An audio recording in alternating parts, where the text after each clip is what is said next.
So hey, Runesmith. Well, hey there, Vitamin Ditter. That's Dr. Vitamin now. My goodness, you got your doctorate. Congrats. I got a full-on doctorate, and what we will never know. Oh, it's intimidating. Yeah, I was trying to get you here because I was thinking about D&D, and I know that you may have some experience in that. Yeah, I've actually played that game before. It's pretty fun. Sweet, I got the right person. Well, one thing that I think recently I haven't had much experience in it personally is inspiration points and how they can kind of be a little weirdly simple. Yeah, I agree. And, dipping my hands into other systems every now and then, I am realizing there's a lot more that you can do to reward players with role-playing and everything. The incentive is very basic. Yeah, it's very like, hey, because you did something I like, as your DM, I'm going to give you this gift. Oh, sweet, what's the gift? You can have advantage on any roll you want. Yeah, you can maybe succeed in something that you want to do if you remember that I gave this to you. Exactly, that's one of the big things, right? But also, I think, like, the important thing, or the important distinction that I find with it is like, oh, I can kind of get advantage from a lot of things that I would want because of the class that I'm playing. Yeah, especially with the more common classes like Rogue or Fighter, and even with that, there's advantage is, by definition, it's situational. Right. So if you're good at playing, whether or not you're good at role-playing, you're still going to try and get that advantage. Mm-hmm. Which is it's a little bit ironic because you have the people who really like role-playing and they get rewarded with advantage, and then you have the people who really like min-maxing and they hunt for advantage. Right. They're really trying to get that advantage, which is kind of more to my point, because like if people do like the min-maxing of it, I would imagine that they would find ways to get advantage while they're building their character. Exactly. Because you would want to just be able to like call upon your own advantage. If the inspiration point is just giving you like something that you already have, then I feel like that kind of makes it a bit of a moot point. Yeah, and you do something really cool in, let's say, a social encounter or the way you describe your character, and the way that you're given this advantage is that something that you do in the future that's unrelated to what you're doing now that's your benefit. I feel like it really should be more closely involved with what you just did. Right, yeah. Definitely something more along the lines of like an instant reward. Yeah, like a special kind of crit or something. Right.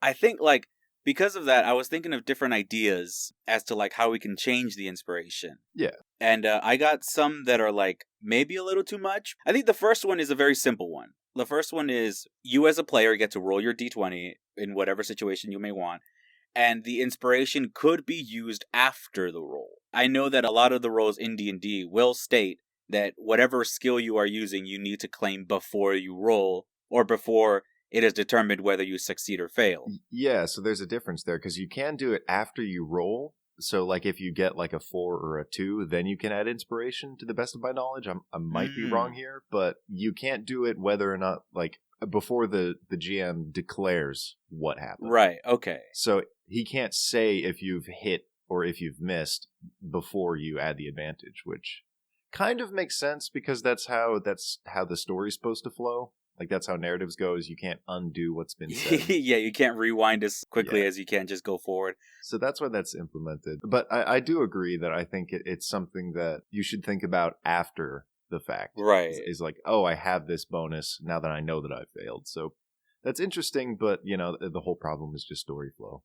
Yeah, I think I do agree with you in that sense, where it's like, it might interrupt a bit of the story progression. Yeah. So that's a good point. The worst thing that you ever really want to say as a GM, like, you want to limit it as much as possible, is, well, actually, like, you don't want to undo. Right.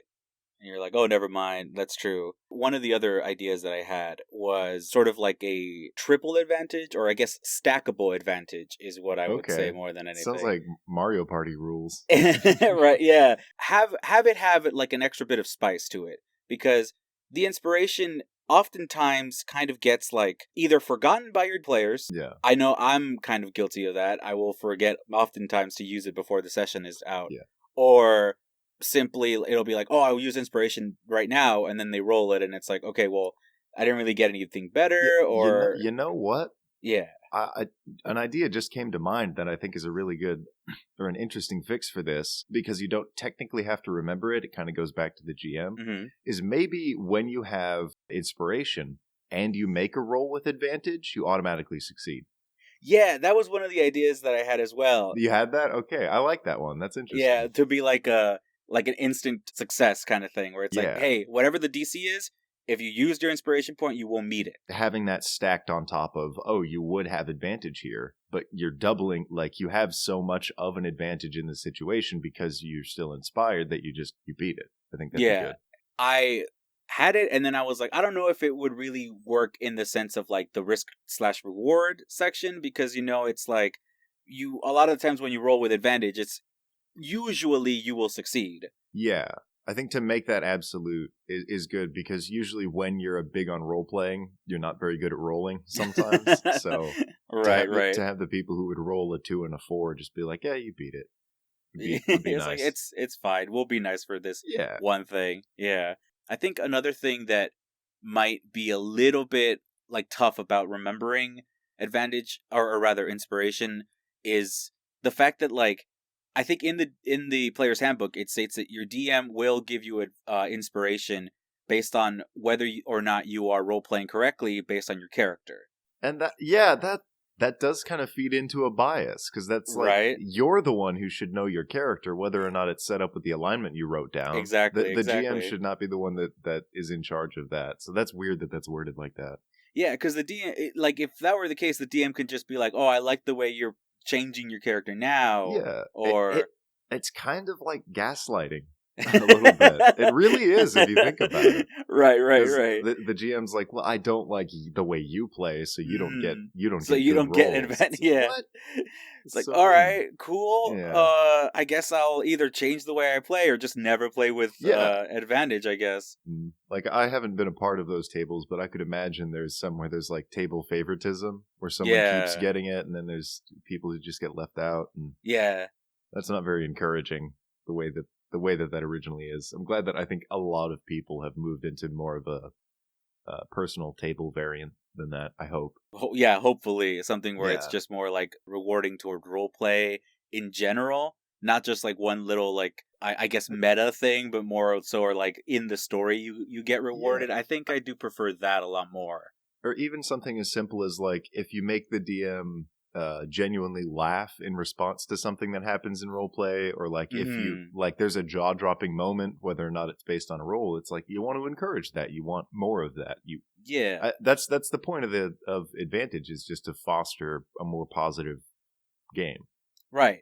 And I think like the concept of inspiration being a gift from the DM is what's kind of making me believe that the way it's being used by default is a little dumb, because the fact that it's a gift and it's just like, well, it's the one thing that we can all do is kind of, that's why I'm trying to make it like more important. Yeah. No, it's also interesting that it's like I said before, it's unrelated to what you're actually doing. So if you have advantage in a situation, you should just have advantage, whether or not you're inspired. So it's weird to make it's really favoritism based. So yeah, that's interesting.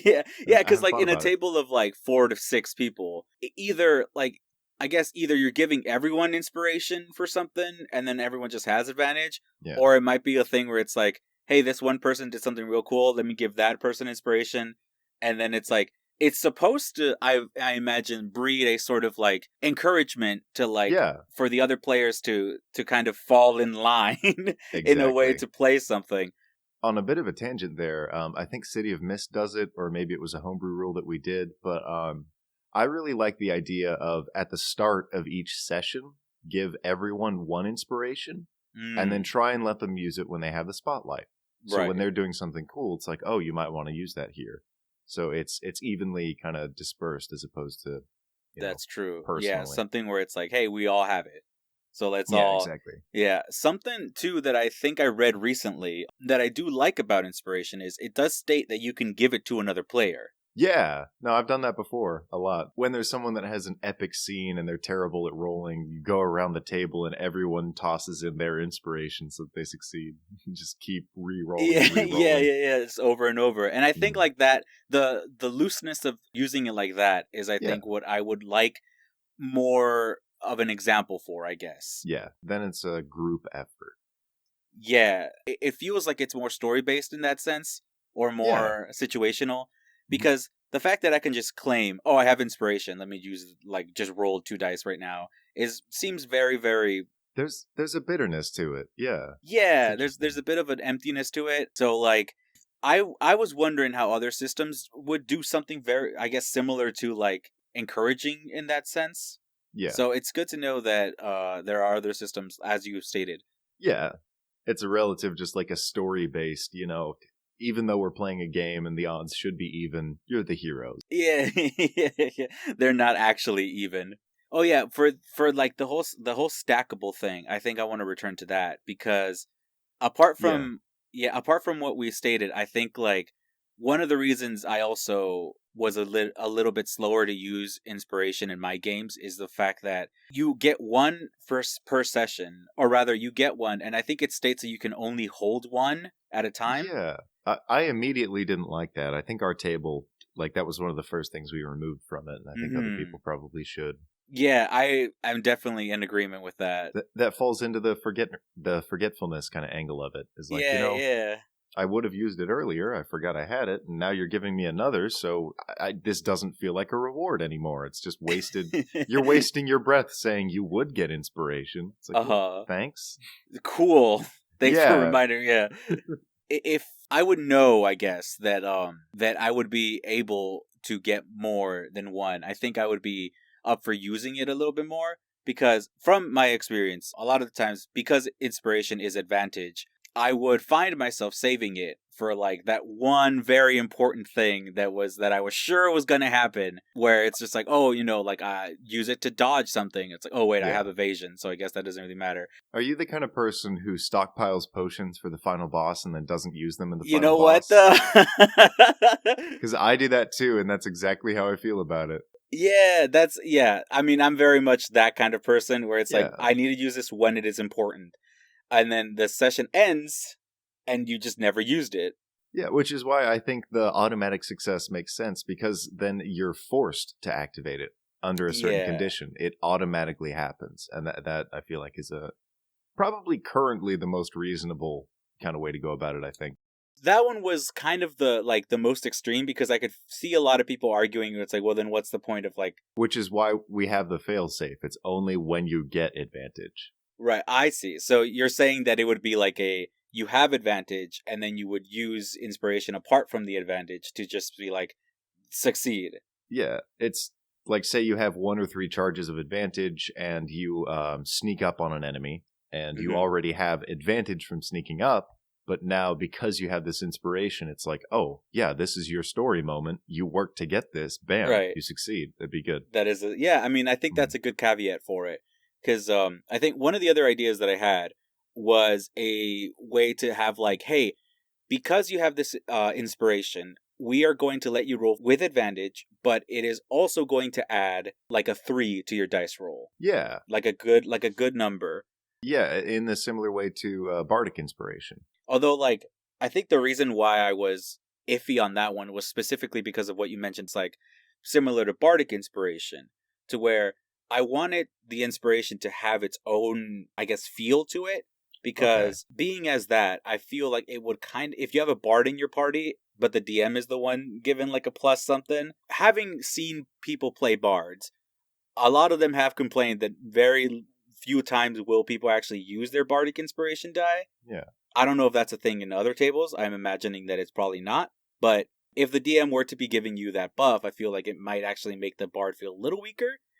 And Yeah. also, D&D 5e is a bit more like streamlined, and the rules are more so you can just like get up and go. Yeah. And if I want to add more like +3s, +2s, I'm kind of giving it that thing that it was like trying to get rid of Yeah, no, I totally, absolutely relate to that problem. Like, just with writing the supplements that I'm doing now and working with people who want to give like party members +3, +5, it's like, nope, we get an added die roll. You Yeah. have advantage, or you have a +1. We're really, it is very restricted right now, and I feel like adding those kind of things would add a lot of freedom to the tables. Yeah, but it's like you also don't want to confuse the players because people Yeah. will often be like, "Well, what was that? Like, how much what do I do?" That's the problem, is that it's an uncommon thing. So if you Yeah, introduce it out of the blue, they'll be like, well, why are you doing that? Why not do this? And it's like, well, because exactly. it works better, but that's not, the norm. It's like it works better in theory, but I guess if like players themselves are being confused, then can you Yeah. really say it works better? So